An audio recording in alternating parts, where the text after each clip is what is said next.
Welcome in. It's the Arrowhead Addict podcast victory edition. There are already 77 of you here. The Kansas City Chiefs, should I say, the AFC West champion Kansas City Chiefs, beat the living crap out of the Pittsburgh Steelers, whose season was on the line, who needed to win for a shot at the AFC North, who was clinging to the 7th seed. Patrick Allen, Matt Verderame, Sterling Holmes. I hope everybody had a happy holiday season. Have Merry Christmas if you celebrate. Let's start with you, Matt Verderame, who is home in New York with his family. Got to spend halftime with the old man. How's the old man doing? Is he happy? He's good. He's 3 glasses of wine in. He's feeling real good. I love it. I love it. He thoroughly enjoyed it. We enjoyed it. It's the first time I haven't worked a Sunday in 7 years, so it was enjoyable. Hopefully the stream's good tonight from my parents' basement. We'll see how things play out. But hey, look. If you're a Chiefs fan, you are living the glory days right now. 6 straight AFC West titles. The Chargers, nice gift by them as they just fell apart in Houston. Unbelievable. So, hey, look, unreal performance by the Chiefs. That game was over at 17-0. That game was done. Pittsburgh wasn't coming back, and so the Chiefs just poured it on. You just hope that everybody's healthy. Gay and Trey Smith got a little banged up, and they were fine. Tyrann Mathieu, I think it will be okay, but had to leave with the quad. And then, of course, Clyde Edwards-Helaire. But, man, unbelievable game. And now they're 2 wins away from me, the number 1 seed. Yeah, the Chiefs came out, hit Pittsburgh in the mouth, never looked back. And, frankly, Pittsburgh went right into the fetal position. I'm surprised. Mike Tomlin teams – he's a good coach. They're usually tough. They don't lay down like that. Sterling Holmes, your initial reaction to this game? Yeah, they don't like to lay down, but they decided to call a timeout with about the 2-minute warning time and then bring out Mason Rudolph. That made absolutely zero sense. Mike Tomlin, what the hell, pal? Are you trying to get Chiefs guys injured? That to me was a little bit Bush League. I get played to the whistle, but this was just incredible. Patrick Mahomes didn't have to play the fourth quarter. This is every Chiefs fan's dream right now. Mahomes went out, showed that he doesn't have to go to Travis Kelce or Tyreek Hill had 2 catches, 19 yards, and that was first quarter, almost like the first couple drives, and then it was Byron Pringle show. Yeah. Mahomes did a phenomenal job of taking what the defense gave him. They were going to sag off and not get beat by the deep ball, and then Mahomes did a fantastic job going underneath. Byron Pringle, wow. Wide receiver 2, step up big in this game. What can you say? From offense, defense, special teams was iffy, but besides that, this was just an incredible showing. Yeah, it really was. And we can start with that, right? The storyline coming into this game. We were all a little bit nervous. I think everybody thought the Chiefs would still win once we got the list of players who were going to be available. If you remember in our preview show, we had no friggin' clue who was going to play. It could have been really bad. The Chiefs got some key everybody heading into the game. No Kelce, not great. First time that the Chiefs haven't played with Kelce, in a game that mattered in a long time. But these other players needed to step up, and they absolutely did. But it wasn't even just Pringle, Darrell Williams, Derek Gore, even Cole Hardman made a couple plays. The whole offense stepped forward, and I think that kind of answers some of your questions about some of these guys. Is if the Chiefs need them, can they step up and play? We saw it today. Matt Verderame, your thoughts on that? I think all year, for people who follow my power rankings, and God knows if you're the smart ones, you don't. I've really had the Packers. I've thought at least for the last month, 6 weeks, is the best team in football. I think the Chiefs right now are the best team in football. And not a biased thing. I mean, they are killing teams. I have said all year, I don't believe in Pittsburgh. They can't score. Their defense can be had. But you don't see anybody beat Pittsburgh like that. I mean, they just annihilated the Steelers. No Kelce, missing guys from both sides of the ball. It didn't matter. Didn't even matter. It just was a joke. The game was completely over. That game could have been worse. I mean, the Chiefs were leaving points on the field. You knew that game was over when they had 4th and 1 and ran a pitch, and 4 guys hit Najee Harris out of bounds 3 yards behind the line of scrimmage. They can't. Nobody. Romo actually, he said it flippantly, but I think it was right on the money. The last play of the first half, the Steelers weren't going to score. They just dumped it off to Harris on a little quick pass across the middle. And Ben Neiman just hammered him, tackled him right after like a 4 or 5 yard gain. And Romo said, man, you just can't get anything. You cannot get any yards in them. That's what it's been like the last 2 months. But now you're starting to see the offense just become what it was early in the year, where they get the ball and it's like, here it comes. They're going to score. They're going to move the ball. And they did it today with Hill doing nothing after the first drive. Kelsey not even being there. It didn't matter. If they play like this and they stay healthy, it's a wrap. There's just nobody as good as them. They're just devastating in every facet of the game right now. Yeah, and the strength of the Steelers team is their defense. They just went through them like Swiss cheese. The Chiefs pretty much did whatever they wanted. They did a pretty good job. Now he's playing injured, but not a lot of noise from TJ Watt in this game. You got to, and I did this on the halftime show. You got to take your hats off to Andrew Wiley. Again, gets put in a tough spot. Nobody's talking about him on the broadcast except for the fact that he's doing a pretty good job filling in. Lucas Niang out, Remmers.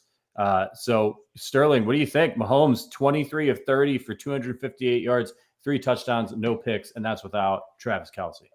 Very good for a broken quarterback. Very good for a broken quarterback. I mean, great for a not broken. bad. I mean, what can you say? Mahomes stepped up. This was that game where you say, if you are as good as everyone believes you are, if you are the best quarterback or top 3, whatever you want to say in the NFL, this is what you do. You step up with your number 1 guy, Travis Kelce, out. This is where you make your money. He made his money. He found ways to get it done. Byron Pringle, McCole Hardman. By the way, Byron Pringle's second touchdown, the move he made to get into the end zone was incredible. Got to give a big shout out there. But again, this is, if you're getting paid $500 million, you have to have these unsung, undrafted guys step up, and he found a way to get it done. It was an incredible performance by him. Yeah, really great job by Pringle. He even had a drop early in the game on a great throw by Mahomes. He could have had more.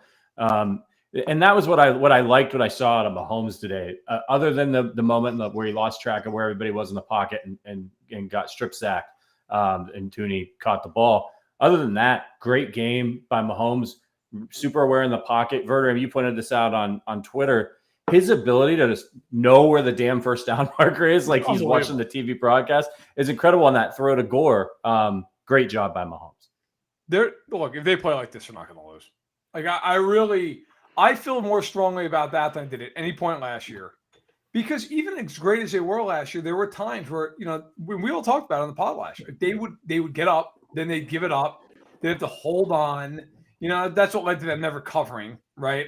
And then in the playoffs, they handled business against Cleveland and Buffalo especially, before losing the Super Bowl. This team just crushes people. Everybody shits on the Raiders, and rightfully so, right? In some regard, the Raiders are 8-5 and they don't play the Chiefs. They're 8-5, and doesn't matter. They came into Arrowhead and just got destroyed. Chiefs going to the Chargers games, the biggest game Chargers played in forever. They're at home. Chiefs are missing a whole bunch of guys. Doesn't matter. Win the game. Come play the Steelers. Steelers need to win the game. It's a big game. Now, look, I think the Steelers are undermanned compared to Kansas City. Most teams are. Didn't matter. Just completely blew their doors off. Never let them back in the game. Never took their foot off their throat. And now they go play the Bengals. I know this sounds, maybe I'll eat my words on this. Burrow threw for 525 yards today. I can't express how little I care. It just doesn't even matter. It's that's nice. He threw for 525, and if you said to me the over-under on his line next week is 225, I'd take the under. I just don't care. Wow. They have the corners to just man up across the line of scrimmage. They're going to get all kinds of pressure against that line. They're going to force them into 3rd and long, and Spagnuolo's going to bring the house. And I just really – if they continue to play defense like this, they're not going to lose. I get the Steelers' offense sucks. The Steelers scored 3 points that weren't garbage time points, and even those are garbage time points. That was such a soft field goal. Oh, why are they kicking that field goal? It's ridiculous. Oh, dude, Charmin Ultra Soft. What the hell? Yeah. Down 30. Mike Tomlin. Oh, then you're gonna call timeouts with 2 minutes left because you're still in the game. Yeah. Charmin Ultra Soft. That's the same thing we saw with the Raiders at the end of the first half. When it was 35-0, they kicked the field goal.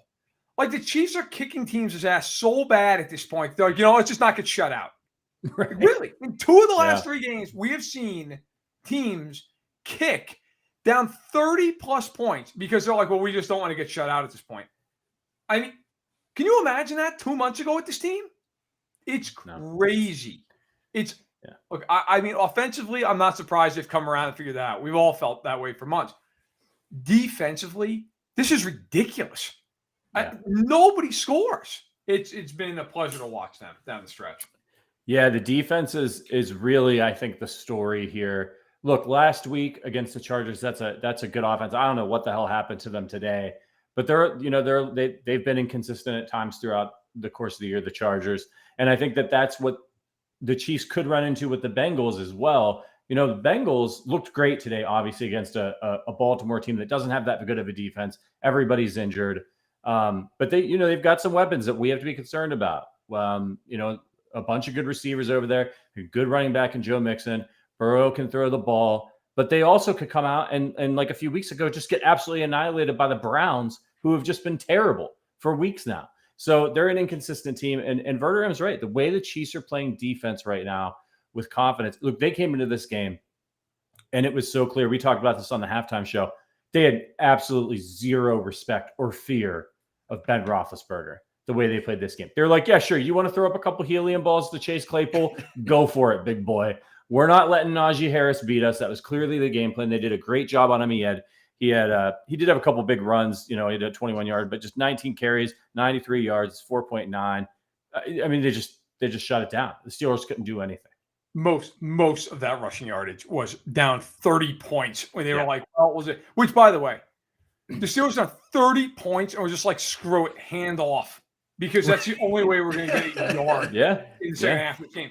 Look, I'm honestly, I'm not going to sugarcoat it. Like I don't give a shit what Cincinnati does next week. If the Chiefs play to their capabilities, they're winning. It doesn't matter. The Chiefs are on such an ungodly roll right now. As long as the Chiefs are healthy and they just play the way they can play, or even approaching the way they can play, they're not losing. They're just too good. They're too early in the year. It was, well, they're great offensively, but they can't stop anyway. Then we went into that weird period for a while where it was like, well, now all of a sudden they're good defensively, but now they can't do anything offensively. Then we had that couple week period where they're still really good defensively, but offensively it was like they just kept beating themselves or dropping passes, turnovers. Now we're into the last 3 weeks where it's like, yeah, look at that. The offense is great. The defense is killing everybody. And this team is 2 wins away, controlling its own destiny from being a 1 seed. And if they're the 1 seed, you're either going to have to beat them off a bye in Arrowhead, or you're going to have to beat them knowing that they're 1 game away from the Super Bowl. Have fun. Sterling? When Dorian O'Daniel lays the wood, that's when you know, my goodness, what have we gotten ourselves into? Yeah. Dorian O'Daniel laid that hit on Chase Claypool. And I'm just sitting here, 1, going, where was this the rest of your career? And 2, my goodness, Steelers, you just got your ass kicked. Yeah, it was incredible. The Steelers honestly looked like they were still hungover from Christmas dinner. Like that they didn't know. They never got off the plane. They were still back in Pittsburgh on the tarmac. I mean, the fumble, I don't remember who it was. Guys just shifting the ball from one hand to the other and just coughs up the football. Deontay Johnson, I mean, they were out of sync. The Chiefs were all over, and the Chiefs came to play. And look, this wasn't an easy task for the Chiefs. They were missing some key guys, but they came in and they did the job. What does it say to you guys that I'm just curious about this? Josh Gordon, even in this game, just can't seem to get going. Can't seem to catch a break. Was open a couple times, had some chances. They weren't all easy catches, but I mean, don't care. You just don't care. I don't care. Why is it? Who cares? I don't care. I don't care if he's Marcus Kemp. They don't need him. It doesn't matter. If he does anything, that's cool. But it doesn't. They didn't even have Kelsey, and they were doubling Hill the entire game. Did it matter? Doesn't matter. I can't. This Josh Gordon narrative's just got to die. I don't care. None of this crap matters. They're beating the hell out of every single team they're playing. I don't care if he has 1 catch or 9. It just doesn't. As long as someone is catching the football and they're getting down the field, fine. Pringle's played well. Hardman's done what he needs to do. Right? Robinson even had a few catches today. He's been quiet most of the year. And I got to tell you, I don't know when this happened. Darrell Williams has turned into Roger Craig. He catches every ball thrown at him and turns it into a 12-yard gain. Yeah. Gore had, a 40-yard reception at one point? I don't care if it's Gordon, if it's somebody's mother out of the stands. I don't care who it is. Like, as long as they're catching the ball and moving downfield, none of that crap matters. Whoever catches it's irrelevant as long as somebody catches it. So I don't care. Like, to me, look, Gordon, that's fine. If he ever has a big game, great. If he doesn't, as long as they keep winning, fine. Makes no difference. Noted. Josh He did have a Gordon, good block. banned from the show. Good block, though. Josh Gordon had a Great fantastic block early on. I'm with you. Who gives a shit when you win 36-10? That catch in the end zone, I think he probably should have had. He'll tell you he probably should have caught that ball. But at the end of the day, if you can do the little things and make up for it, not hang your head like Deontay Johnson, you saw him after he fumbled the ball. The next drive, easy drop, would have been a first down. Right, drops the ball. He got in his dome. The fact that Josh Gordon has not let the lack of targets, the drops affect what else he does, the blocking, all of the little things, that to me is huge. Yeah, absolutely. And look, back to the defense, because I think Matt's right. Like, with this defense playing this way, forget it. Just absolutely forget it. Here's one you didn't see coming. Leader in tackles for the Chiefs in this game, DiCaprio Bootle, coming out of left field, leading the team in tackles. That's when you know the game was over early. No offense to DiCaprio Bootle, but him and Neiman leading the team in tackles. Fourth quarter. Yeah. I mean, but that's a good thing. It's good to see some of these guys who, with all this COVID stuff going around, might get called into action, getting a little playing time. The Chiefs blowing teams out, gets the people out in the fourth quarter. How did you guys think Willie Gay played in this game? I think he had a tackle for a loss. I don't see it on the score sheet here. I swear to God, he got Najee Harris in the backfield at one point. But I felt like during the halftime show, his impact, him being back on the field, seemed to really help this defense and some of its aggression. Snead, of course, as well. Mm-hmm. He was great.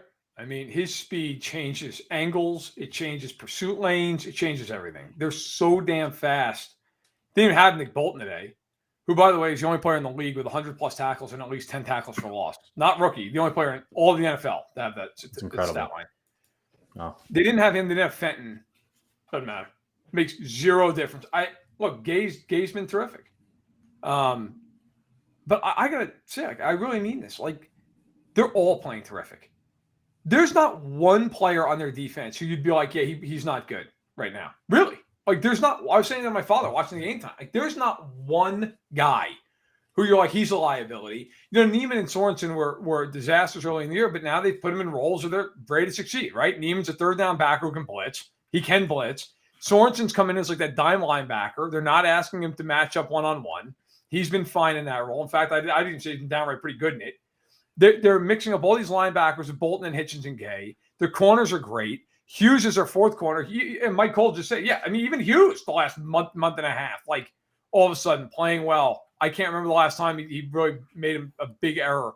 Their safeties are playing really well. Their front four is ridiculous. I feel like every time you turn around, like somebody's in the backfield, somebody's blowing up a play. And then they even bring in guys like Dana and Noddy.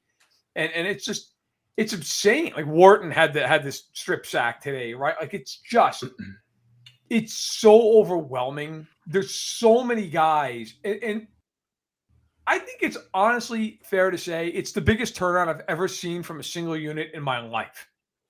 They could not have been worse. And now they're the best defense in football. They don't give up anything. It's shocking, but it's a wonderful thing to see if you're a Chiefs fan.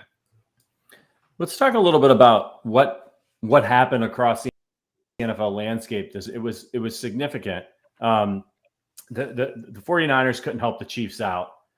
Chiefs would be in a lot better shape if they could have managed to pull that one out against Tennessee.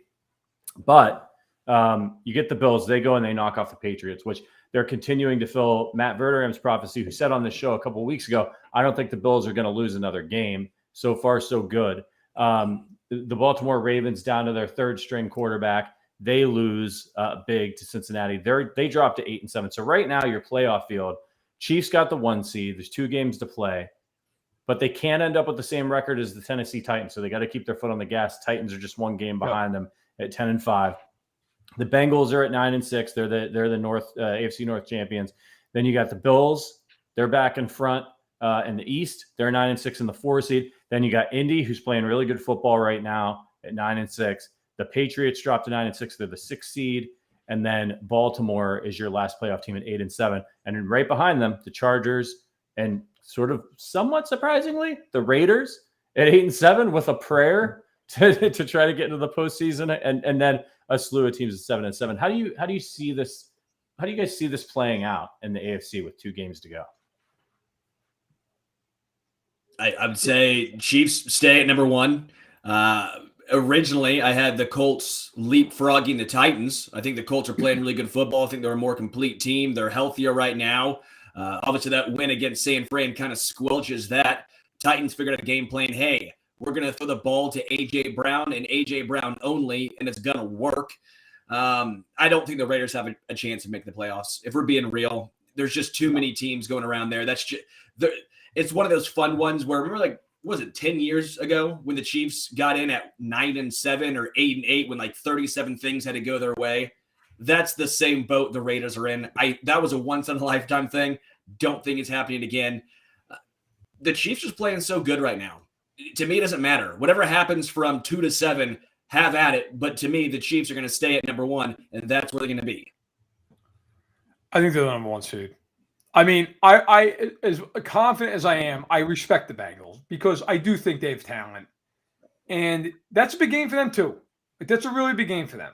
I'm not overlooking that. I just think the Chiefs are on such a tear right now. Like, I've been on the other side of that as a fan, from a fan's perspective, where you're just like, oh my God, like, we got to see Manning this week, and they've won 9 in a row, and he's just on one of those heaters where you're like, Jesus, like one mistake, and it's we're done, right? Like, I feel like that's the way the Chiefs are playing right now.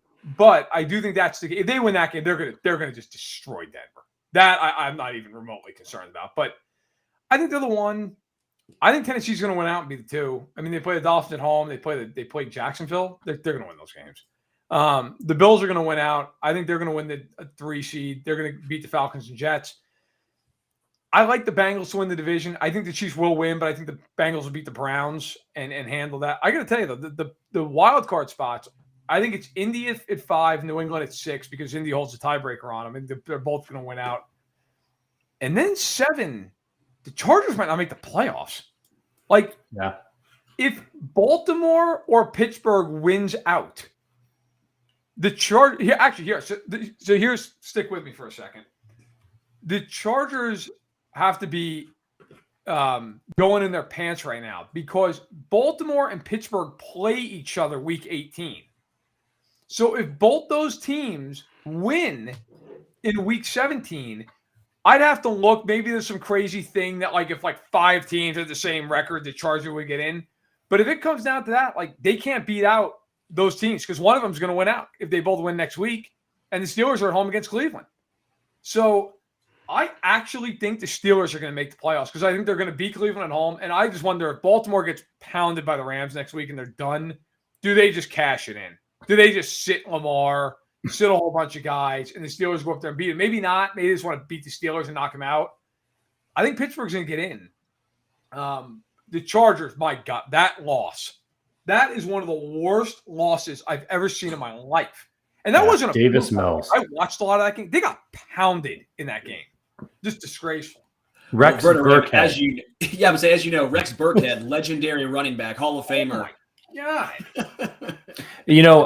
I gotta be honest with you. Like, I would watch out for the Dolphins. Not that I'm scared of the Dolphins or Tua or anything, but they're playing the Saints tonight. They're on their 3rd string, 4th string quarterback. I don't even know who. I don't know if they had a 1st string quarterback on the roster when they came into the season. So I'm going to say 4th string quarterback in New Orleans. And Dolphins are a scrappy team. If they get this win, you got to watch out for them. If they win out, the Chargers are screwed. They're done for. They're not going to get in. I got to cut you off real quick. So Andy Reid's at the podium right now.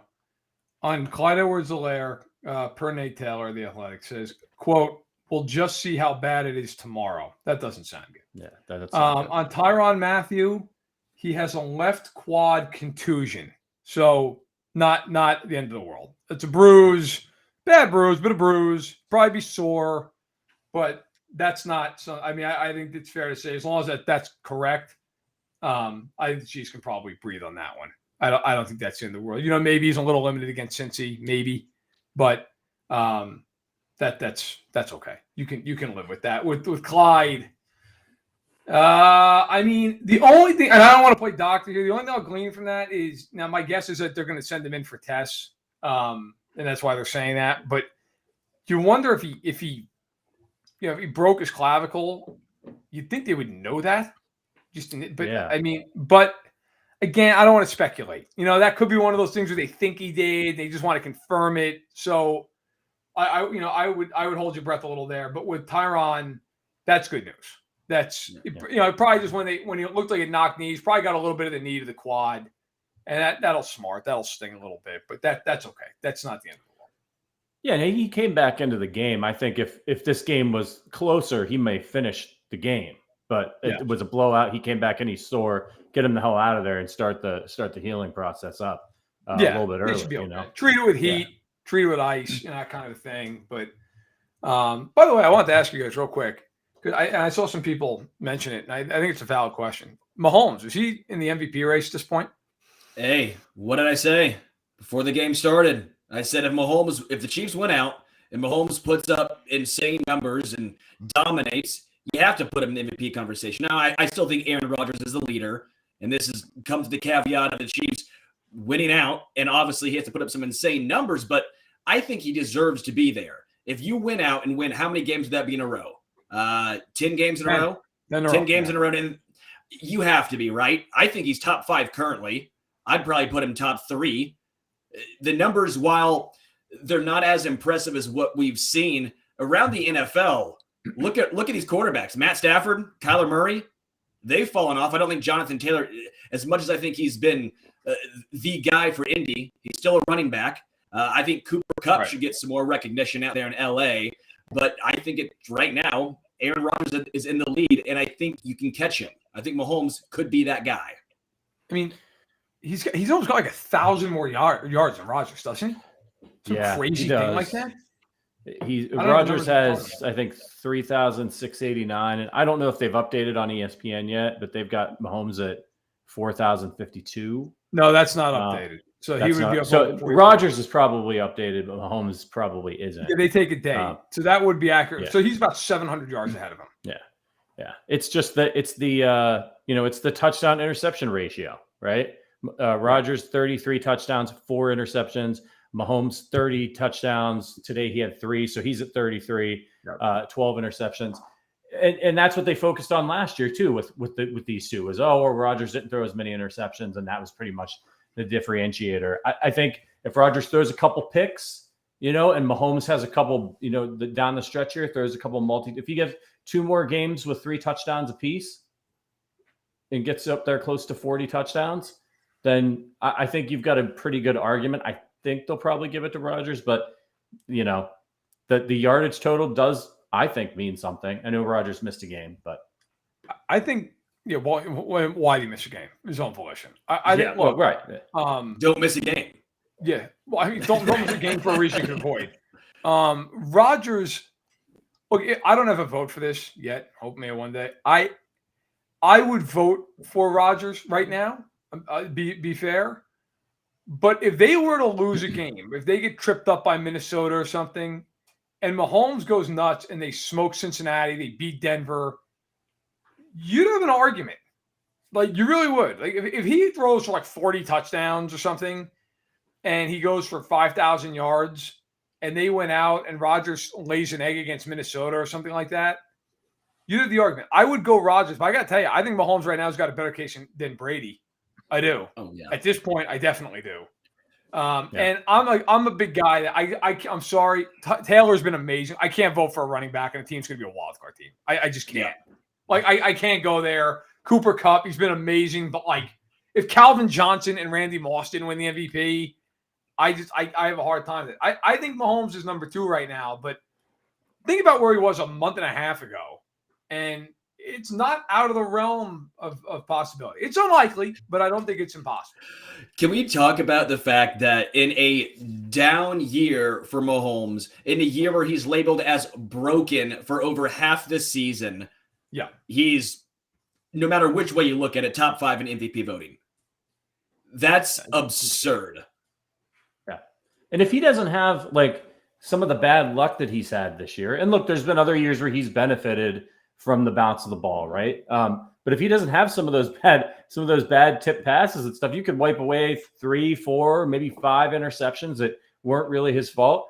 Now you're having a whole different discussion. And not only that, but some of those came at really crucial times where maybe Mahomes throws a couple more touchdowns because, the Chargers game alone, when they were in the red zone, every time they turned the football over, Mahomes' stats might look drastically different with just 3 or 4 fewer tipped interceptions. So I agree with some of the people in the chat. I don't really care if he wins the MVP. The only MVP I'm concerned about Patrick Mahomes winning is the Super Bowl MVP. I want to see him lift the Lombardi as well.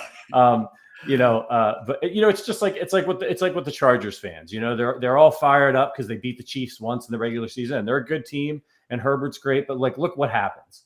Did you see the graphic that they showed on the broadcast? Mahomes is like undefeated in November and December. The last couple of years, like 21-0 or something ridiculous. So give Evan Kaplan credit on this. It's funny you said that. I was just looking at this on Twitter. Evan Kaplan's a research producer for Sunday Night, Monday Night Countdown over at ESPN. In Mahomes, including the playoffs, in his last 26 games in November, December, and January, he's 26-0. That's ridiculous. I mean, that's ridiculous. And you go look at those, most of them are complete blowouts. Yeah. Like most of them are just absolute killings, and the game's over by like midway through the third quarter. Yeah. Just don't lose. They just do not lose. And I have all the respect in the world for Cincinnati's weapons. Burrow, I think Burrow's a really good player. I mean, hell, my quarterback ranks, I think I have him like 9th. And he'll move up this week. I just don't I don't know. The way they're playing right now, you always worry right now too because of COVID and who's on the list and who's not and all that crap. I get it. But oh my God, this team is they're just smoking people. It's not even a contest a lot of these weeks. So we'll see. But for now, enjoy this one. Roethlisberger, he had no shot at any point in time. I mean, that was just embarrassing. I tweeted out, and I really meant it looked like he was throwing a tissue box through a wind tunnel. It was just. Oh, that's a step up from the preview show. You said it was like trying to throw a car door through a wind tunnel. Yeah, I mean, it's just, man, it's bad. It's all kinds of bad. How about Ray McLeod down 30, gets a 8-yard gain, and gets up in the face of the Chiefs cornerback? Yeah, what an absolute idiot. Or first off, again, is this a Mike Tomlin thing? Is it a requirement to be a Steelers wide receiver and have zero self-awareness? I don't understand it, but it continuously seemingly always is a Steelers wide receiver. And what's hilarious is Tomlin I hate this taunting rule. I think it's ridiculous. I think they need to do away with it. It's not in this game, but in other games, it's having a big impact, and it shouldn't be. I want to watch football. I don't want to watch guys get slapped on the hand with a ruler for hurting somebody's feelings. But Tomlin's a big pusher of this role, and his own guys are out there getting curb stomped with their season on the line, curled up in the fetal position, and they're like, "Oh man, I just got an 8-yard gain. You can't guard me." I mean, I would just bench the guy. I'd be like, "That's it. What's the matter with you?" Listen, you know what? I don't care. You say whatever you want about whether taunting. I don't care. All right, I don't mind it. I also don't want. But you know what? You're not 30-0. You better not be taunting anybody. It's like when these guys get a sack and they're not 30 points. They start celebrating. It's like, bro, you're not 30 points. Holy hell, man. Let's go back to the huddle. I'd be trying to get a witness protection. The last thing I'd want is people paying attention to me taunting like a moron when the game is 30-0. And I mean, what was that for him? His first, second catch of the game? I mean, what are we doing here? It's crazy. Be a long ride back to Pittsburgh. And this is look, that game, if you're Pittsburgh, that's a burn the tape, bury it in the backyard game. And if you're Kansas City, it's another game. And by the way, I saw John James ask me earlier, it's down in the stream, but he asked me, it's just the defense. Can they do this when they play Herbert or Brady or Rodgers? Look, man, I don't think they're going to hold them to 10 points. But we saw the defense against Herbert. And Herbert did not even throw for 250 in the game. And the Chiefs didn't have Jones, Gay, or Snead. Right. I think they're okay. I think they're pretty damn good. I mean, yeah, against those guys, look, you're always going to give up a little bit more points. But look, Mike, I'm going to get a lot of F-bombs today, man. Feeling pretty good about that game. It's just, look, it's, It's just what it is. Like, no, I wouldn't expect them to hold, one of those great guys. They do that, my God. I mean, just give them the trophy now. But, if they had all those guys, so I think they could have held the Chargers to about 20 points, 23 points. Yeah, probably. Yeah. Yeah. I don't think that so. game's I don't as think they're close. reasonable. And by the way, they, in that game against the Chargers, when they had to stop them, they stopped them. Right. They did. And that was, and they were missing key guys at every level in that game. Like not having Jones, as you see in this game, huge. We talked about L'Jarius Sneed's tackling ability and his athleticism. Obviously, Willie Gay as well. That makes a big difference when you're going up against a guy like Austin Eckler. Now he left the game early, but like the way that the Chargers like to play, and that's going to be important next week against Cincinnati, having those guys. I feel like we got to address the elephant in the room, though, because I'm very concerned about this. The whole COVID situation with the Chiefs. I think the only thing that can derail the Chiefs right now is this COVID situation. And we saw it with, this week.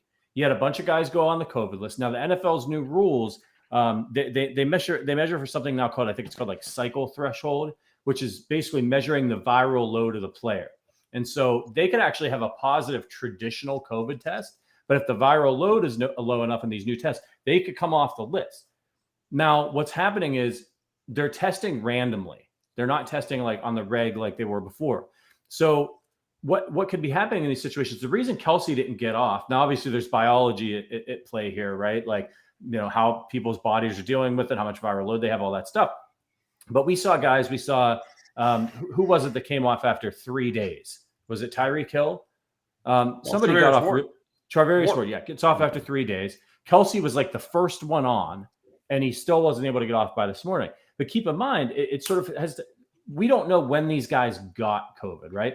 Kelsey, like Ward could have had COVID last week. He could have had COVID while he was playing in the Chargers game. Well, he had an illness going before the game, so that's starting to seem a little likely.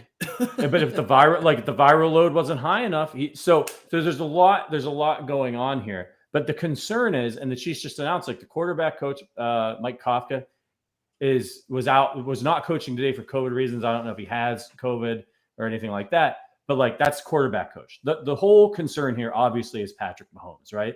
At this point, you're feeling pretty good about not that you can't get COVID again, but with the antibodies and all that stuff going on, you're feeling pretty good. Like once Kelsey comes off, he's probably good through the Super Bowl, right? Ward, Chris Jones, some of your key players are probably okay and they're vaccinated through the Super Bowl, hopefully knock on wood, but it's Mahomes. What if it hits Mahomes and then they're going into this game against the Bengals, who have an explosive offense with Chad Henne? How concerned are you guys about that? Don't let Chad Henne eat buttered popcorn before the game again, because that was obviously a bad decision. Yeah, I'd be nervous if Chad Henne was obviously the quarterback, but I think almost any team around the NFL would be nervous if they had their backup quarterback in.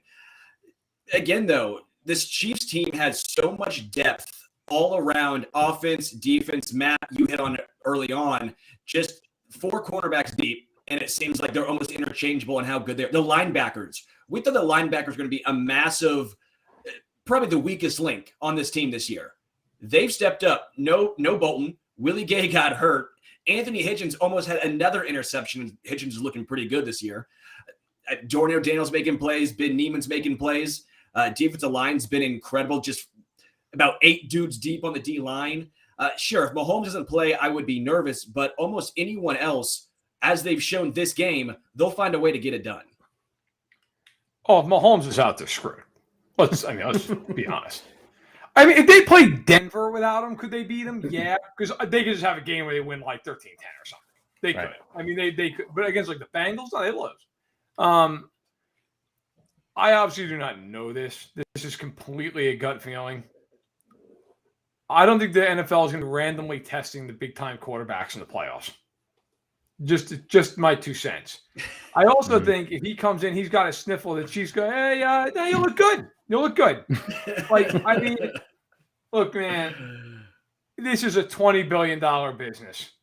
And if you think that the NFL treats all these guys the same, they don't. Okay? The NFL wants no part of Chad Henne in big games.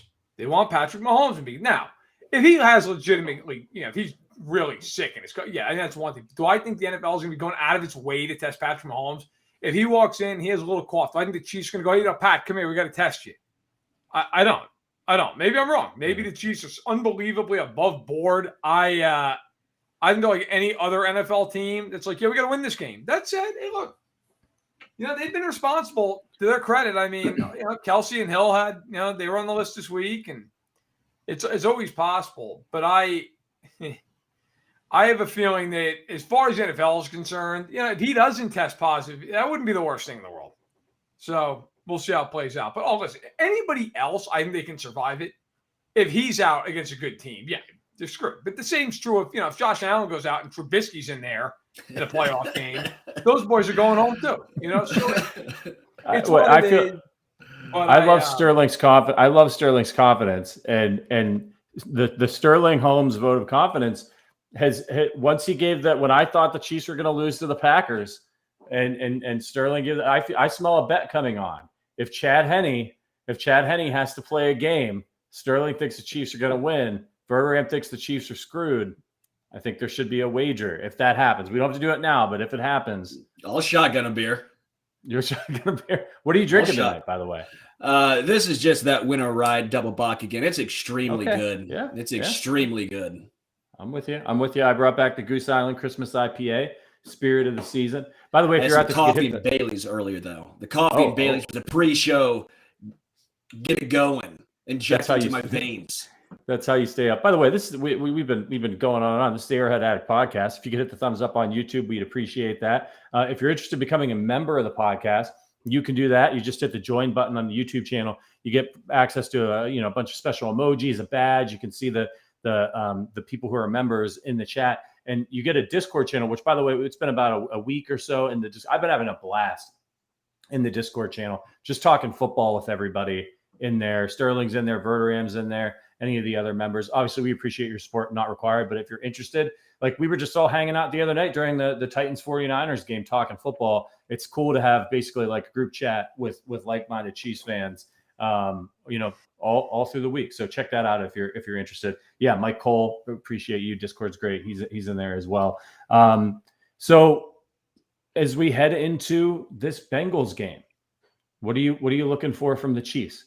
They have weapons. They've got weapons on offense, so the Chiefs defense is going to need to be, mind their P's and Q's. But Verderame, we know what your answer is. You're not scared. I mean, again, I respect them, but why the hell should anybody who's a Chiefs fan be scared? Based off what? I mean, listen, I have all the respect in the world for the Bengals, and I think they're a really talented offensive team. They got 3 very good receivers, excellent young quarterback, terrific running back. That may be the best group of weapons Chiefs have seen all year. I mean, honestly, you can make the case. Look, the Bengals are a good football team. They're 9-6. They're not 11-4. And the Bengals, by the way, I mean, their best wins this year have come against the Steelers twice. And the Ravens twice. I mean, those have been their biggest wins. Those are the only teams they've beaten over 500. So, sorry, I thought I heard somebody coming down the stairs. I didn't know if it was my daughter. I think the Bengals are a good football team. I also think if the Chiefs play well, they're going to beat them. I really do. I just have a hard time seeing the Chiefs going into that game and just getting smoked. I don't. I do not see the Bengals offensive line struggles. It's their one weak point. With the Chiefs, they're going to try to exploit it. Spagnuolo is very good against young quarterbacks. I think they're going to see a ton of different looks. The Chiefs can play man, they can play zone, they can play combo. And offensively, if there's one issue the Bengals have, it's in coverage. Good luck. Like I mean, if it's with Mahomes, they're just going to keep gunning it. They're not going to stop throwing. And the other thing, lastly, the Bengals have had a hard time with attendance all year long. How many Chief fans are going to be in that place? Probably a lot of them, based off recent history. So, look, the Chiefs can lose if they don't play well. But if they play a B plus game, I think they win. I really do. Yeah, I'm 100% with you, Matt. I think the biggest thing is what you touched on is the Chiefs' defensive line against the Bengals' offensive line. The Bengals do a lot of weapons. I was a staunch proponent of them, instead of drafting Jamar Chase, try and re-up that offensive line. Obviously, I'm kind of still looking like an idiot because Jamar Chase has looked like an absolute bona fide number one wide receiver. But they do have a plethora of weapons offensively, but offensive line can be beat. If Chris Jones is there, he is just an absolute game changer, game wrecker. Jaron Reed has been very solid the past few weeks. And then the Chiefs secondary. I have been a huge fan of this Chiefs secondary. Javarius Ward, I've been on that train for about 3 years now. But L'Jarius Sneed, obviously Tyrann Mathieu, if he can come back healthy, Juan Thornhill, Fenton. When guys like, what's his name? Not DeAndre Baker, Mike Hughes. When Mike Hughes is stepping up, I mean, good luck. You're putting pressure and having guys step up in the secondary, and Javarius Ward's going up the ladder to make interceptions. I mean, come on. I think you're right. Look, the Bengals, I think they're a good team. They're in the process of building something. I think they're going to be around. You know, they're one of these teams because they've got the quarterback, right? I think they've got a good young coach. You're going to have to watch out for the Bengals probably in the future as long as they continue to put that roster together the right way. You're going to have to look out for the Bills. You're still going to have to deal with Lamar and the Ravens. You're going to have to deal with Herbert and the Chargers. Like, those are the teams that you got to worry about. But I agree. I don't think the Bengals are there yet. And even if they were, the Chiefs, they're just, this team has championship pedigree. It's got Patrick Mahomes. It's got Andy Reid. And if the defense of a team with those kinds of weapons, Travis Kelce, Patrick Mahomes, Tyreek Hill, if the defense is playing like a top 5 defense, I don't know what you're supposed to do if you're the rest of the AFC. You might as well just pack it in, because if you can't score against these guys, they go out there on a bad day and they can put up 30 points. So look out. I think the Chiefs have to continue to execute. They can't regress. They can't stop, start dropping the ball or making turnovers or those types of things. But they've got to be playing with a lot of confidence. And if this COVID outbreak on the team we thought was over, hopefully it is mostly, so that the cavalry comes back here in the next couple of weeks, they should be playing with the utmost confidence as they head into the playoffs. And hopefully they get a bye. And my God, get a bubble for Mahomes. Just roll, like, as soon as they should roll him out onto the field in a bubble just to make sure he doesn't, pass any bad air on his way to the huddle, and then roll him back out into the locker room and just put him on ice until the playoffs. Look, the best news of the day might be that with the Raiders win and some other things breaking their way, if they went out, they're in the playoffs. That's great news for the Chiefs. Yeah. The Chiefs should be praying the Raiders find their way into the playoffs. Oh, right? So, I want them in the AFC Championship game. No, by all means. The Chiefs should put a petition in to get them in the playoffs. So, yeah. Look, it's going to be nuts. I mean, you know what, though? Look, if nothing else, even if the Chiefs, unfortunately, they lost the game, as long as they beat Denver, they're no worse than the 2 seed. I mean, really, at this point, they've won the division. And as long as they were just to beat the Broncos, the worst they could be is the 2, which certainly is not the 1. You want to be the 1. I'm not saying you don't, but I'm just saying you'd at least have 2 home games. You'd feel pretty good about that. So I think if you're the Chiefs, this Bengals game's huge in the sense that the obvious, right? Like, if you win this game, I get you could lose to Denver. Then I'll lose to Denver. So you'd be the number 1 seed, and you'd be in a position where, you'd have a week off. My guess in the AFC is you're not going to see chalk in the wild card round. You're probably going to get a wild card teams on the road for a second straight week, depending on how week 18 goes, maybe even a third straight week.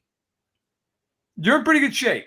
Like, is there anybody in the AFC right now that you're like, man, that team would be really tough? I mean, the Titans, you respect them with everybody back.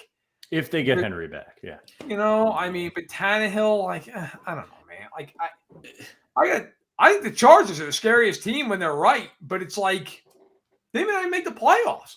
I will say this. Buffalo's the one team everybody left for dead, just like they left the Chiefs for dead a month ago. That team can play. Now, I think the Chiefs are a much better team overall. They're just a more complete team. I think they beat the Bills. That team is the team that everybody 2 weeks ago was like, oh, God, they're done. Well, no, they're not done. They're going to win the division, and they've got a great quarterback. Like, that team could be a problem. Gutsy performance by Allen today, by the way, great. If you watch that game. Yeah. I got to be honest, though. I think right now, the way the Chiefs are playing, if they continue to play at this and they're healthy, I don't care. Bring whoever you want in. I just think the Chiefs are better. They really are. Didn't you say on our pregame show that, and the odds have probably gone up, but it was that the the odds of the Super Bowl being the Chiefs and the Packers was like over 50%. So it was better than the field. So on 538, they do these NFL like predictions and whatnot. Going into Christmas, before the Packers had played, just in a vacuum, and I'd have to go back and look, maybe I can pull it up real quick, but the Chiefs and the Packers, if they won their games, it was like they were going to be like 51% between the two of them. Like it was a 51% chance that one of those two teams would win the Super Bowl, which is just crazy. But it also goes to show the value of the number one seed, because you're obviously playing one last game. But it was really interesting. I just thought, the Chiefs are right now, they're so far out in front of people in a lot of ways, the way they've played the last couple of months. To answer that question, yes. Right now, as of the second, 538 gives the Chiefs a 72% chance to have a first-round bye. They give them a 27% chance to win the Super Bowl. The Packers have a 24% chance to win. Next of any conference, of any team, is the Bucs at 9%. Wow. There you go. You can't ask for much more than that if you're a Chiefs fan after a 3-4 start and a broken quarterback and all the things that were said. Do you think they're going to be calling Justin Herbert broken this week on all the talk shows? No one even care. No one even cares because the Chargers have 15 fans. Because he's not Mahomes. Because he's not. Yeah. Yeah. I will say the Colts would be scary if they had someone at quarterback that wasn't Carson Wentz. Carson Wentz made a couple of great throws late in that game. Give credit where credit's due, right? I mean, he was a stud in that fourth quarter, but he can't do it for a full game. He can't do it with any sort of consistency. The Colts don't scare me. They would if they were, I don't know, Josh Allen was in Indy. I would say, hell yeah, the Colts are a legit bona fide team, but he's not. It's Carson Wentz. Yeah, I agree. I'm not worried about again, Matt's he said it throughout the whole podcast. The way the Chiefs are playing on defense, none of these teams scare you that much because they have Mahomes and because they have Kelsey and Hill and they have that offense and Reed. With them playing defense like that, you can't be worried or scared, right? You should be concerned about any NFL team, but you can't be too worried. So next week, the Chiefs finally have a noon kick again. How about that? Against the Bengals. And that is, the Chiefs playing the early game. They're going on the road. They won't be back at Arrowhead again, hopefully, until the divisional round of the playoffs. We had a couple more people join become members. So, welcome Forever Ranger 91 and Signature Gala as well. Appreciate you guys and your support for the podcast. Did you guys have a nice Christmas? Did you get anything? Did you get any good presents other than this Steelers ass whooping? Yeah, it was good. I mean, that was the best gift. But yeah, no, it was good, man. It was good. Got to come back, see the family, drive back tomorrow. Nice little 13-hour jaunt from New York to Illinois tomorrow. But worth it. That's a hell of it. It was worth it. Had fun. Got to see everybody. Yeah, gift wise, I mean, I gotta say, I'm terrible at that stuff, man. I never can pick what I want. Because I'm thankful. Like I don't really have a ton that I want. I think I got like a Google Home from my office and a few other little things here and there. But it was good. It was good. It was nice to be able to come home, see everybody. I never get to watch the games anymore with my father, and it was nice watching that game. So, and I USAF Chief fan. How was my midnight drive? It was pretty good. It was pretty good. Just kept trucking. I drove for about 11 hours, and then my wife drove for like 2, and then I finished off the drive. It was fine. You didn't stop at the Motorhome Hall of Fame? Oh, hell no. Yeah, if anyone is not aware of this, I'm going to trash Matt Connor's state right now. Yeah. So Indiana, when you're driving on I-90, okay, and you're going eastbound, on the side of the road, there's the Motorhome RV Hall of Fame and Museum. Okay, I got to tell you, if our country ever declared war on a little plot of land, that ought to be it. Okay. Yeah. The RV, what kind of an animal goes to the Motorhome and RV Hall of Fame? And what the hell constitutes it as a Hall of Fame? Like, what is it? The mileage it racks up? Is it something famous happened in it? Yeah. Like, what the hell's going on? I can't get past that. If I see that, I drive 100 miles an hour, regardless of the speed limit and the weather conditions. It is a disgrace. It is a blight on America. And I am appalled and both ashamed and embarrassed for everyone involved with it. Yeah. Hey, Verderame, Illinois, Mr. Chicago. You guys have KC, Illinois, which is home to a lot of Guinness World Records, including the largest golf tee, the largest wind chimes, Listen, the largest rocking chair. Which I don't claim. I don't claim any of that crap. Okay. Yeah. I've stopped there twice, by the way. Twice. I'm sorry about that. Okay.